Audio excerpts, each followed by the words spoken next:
Wilson Morales from Black Film TV. What came first for you guys? Getting this role or reading the book? Getting the role. I mean, while auditioning for the role is when I started to read the book. I sent the tape off, and I really liked the script, and I was familiar with Colson Whitehead. I just didn't know that this book existed, so I didn't know what was going to happen, but I was still like, I want to read this book and see what it's all about. What about yourself? Get in the role. What did you want to do outside of what the script and the book called for that you wanted to make it your own? Ooh. I don't know if it's really a thought for me. I mean, once you show up to the thing, you're already bringing so much of your own. So it's not really a conscious effort or thought. Sometimes there are. Sometimes there's ideas that come up. But for this one, I think I was just ready to dive in, and whatever came out, came out. And RaMell, I think he's talked about this a few times, like in the casting of everyone, he just wanted people to bring their full life already to this thing. And that's how he was casting it. So just show up and... You guys are still early in your careers, but when you look at this film and you look at RaMell's filmmaking style, how long did it take you for you to get used to that? Because we're looking at it from two different perspectives. Man, it took a little. I want to say it took a little bit. There was an adjustment period for sure, but I do know that once we got into that rhythm, and that's not even just the actors, also the crew. Once we all got into a rhythm of how we were doing things, of the visual language, it started to feel we were really chugging along. It felt really awesome. It took less to train. It felt like it took less time to adjust to the fact that we were playing to the camera than when we first started. Because when we first started, it took some like I said, it took some time to get used to. Is it like acting school where you have to learn different techniques, but now you're doing it for real because this is actually a film being shot? Acting school? What's that? No, I did some of that. No, I mean, you still get to bring everything that you... I mean, I don't know. I guess it's less of a knowing for me. You get to bring that presence and like that openness that hopefully you're approaching every scene, every moment with. But yeah, as Ethan talks about sometimes, there's like an unlearning when you're staring down the barrel of a lens. Yeah, and then it just shifts and and that challenge disappears as we get onto the train and we start chugging along. Yeah. As people come to see this movie, what do you want them to get out of it? Because it's a lot of cuts, it's a lot to take in, so when they walk out, even though this is based on historical facts, but what else do you want them to walk away with? I want them to... I can't, tell anyone how to feel. I think I'm already thankful enough that they came to watch the movie. Hopefully, accepted the visual language, and in doing that, there's a reward at the end, and that kind of having gone through that experience of seeing a life through other people's eyes and going through that experience, and not only going through that but having that as a shared experience with everyone that you've watched it with. So the only thing I'd ask is to just sit in that space for a little while. If you need to go home and like take a bath or like sit in silence and really process all of the images, go ahead and do that. And then after that, definitely talk to others about that experience. That's part of the benefit of watching it in a theater and having that experience, be shared. Congrats on your performances. Congrats on the film. I'm sure we'll talk down the road. Take care. Thank you, Wilson. And congrats on the Gotham. Wilson Morales from Black Film TV. Here you are, another film. What led you to say yes to working with RaMell? Because he's RaMell. Because he's RaMell Ross, and I think he's one of the most important makers, artists. Doing it right now, and his first medium is photography. He's a writer as well, and then he blessed us with a film. His movie Hale County this morning was one of the best experiences I've had in a cinema. I felt so affirmed and witnessed by it, so I just wanted to be in anything he was doing. What did you want to add to the film outside of the script and the book?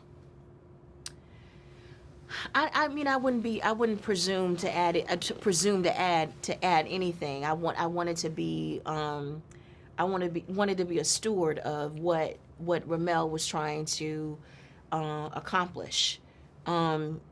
Yeah, I hope I added something. I hope I hope I didn't take anything away. I hope I contributed something. And I think that was made possible by RaMell being so open and generous about what he wanted to make happen on sets every day. You know? Yeah. When you do this project along with the other projects that we've seen you in this particular year, you know, how is it or hard is it to change faces and emotions from when you walk away from one project and you start another? Oh, it's not hard. It's not hard. They don't come around that often. We just see them happen. Yeah, exactly. We I'm just see them fine. happening and like, you know, there were like 6 months in between. Yeah. I mean, there was a time, because I did all of this in 2022. So there was a time where, you know, there was a little crossover between Origin and Nickel Boys, just a little bit, maybe. And then there were a couple things I was doing at the same time during the summer, but I'm good. And I think one of the reasons why I'm okay is because when you have characters that are so well drawn, I don't feel like I'm having to take one thing and take it here and you know, reutilize things because they're so specific. Thanks to my great writers and directors. When people come see this movie, for those who have not read the book or never heard of this title, what do you want them to get out of it when they see it? Because they don't know what they're going to come see, but there's a lot in this movie to digest. Yeah, well, I want them to know about what happened to these children at the Dozier School in Florida. I want them to know that happened. Someone used the word metaphor today. This is not a metaphor. This happened to these children. And what happened at the Dozier School happened at other schools and continues to happen. Abuse.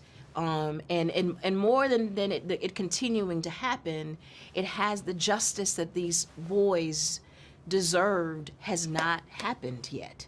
And part of that injustice is people not knowing.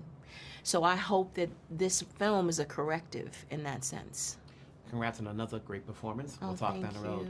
Thank you, Wilson. Yeah, you see? Thank you. Wilson Morales from Black Film TV. Here you are, your first directorial debut feature film. What was the challenge in adapting this book? Yeah, Wilson, I think the challenge was honestly trying to respect the book, also trying to do what cinema does best, also trying to pay homage to the source material and the real lives that, Colson's narrative emerged from. You know, it's almost an impossible balance, and in that, I thought we wanted to steal the book, get as far away from it, to also have it be a companion piece and less of an illustration. How do you try to balance what you're trying to create from the book with your own vision? I think I try to balance it by finding ways to be myself in Colson's context. And Colson's context is myself, which was the beautiful part. Like, I am Elwood and Turner in the same way that when Colson does his interviews, he talks about the conversation being amongst himself. He's also Elwood and Turner, and which is why I think the book was kind of made to be adapted by me, for lack of a better word.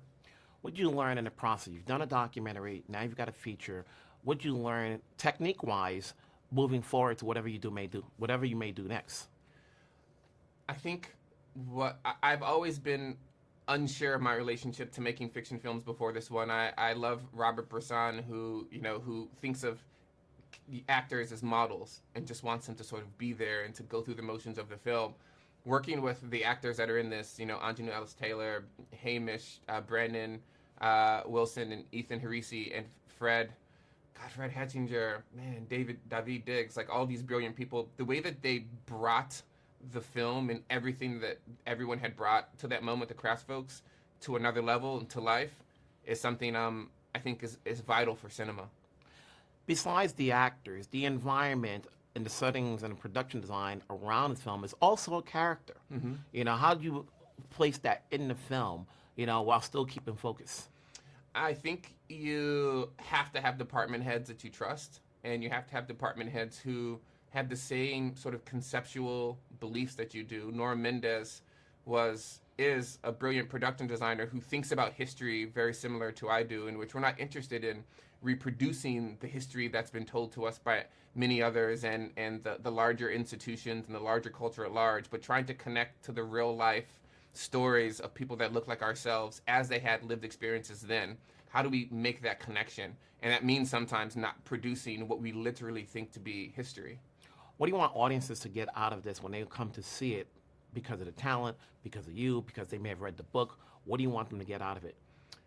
I'd like for audiences to have a genuine, visceral, physiological experience in the same way that they feel when they get rained on outside, or they hear lightning, see lightning strike, or thunder, to leave with something cellularly changed inside the context of Colson's narrative, inside the context of Black life. And I think if that can happen, there's something ineffable going on.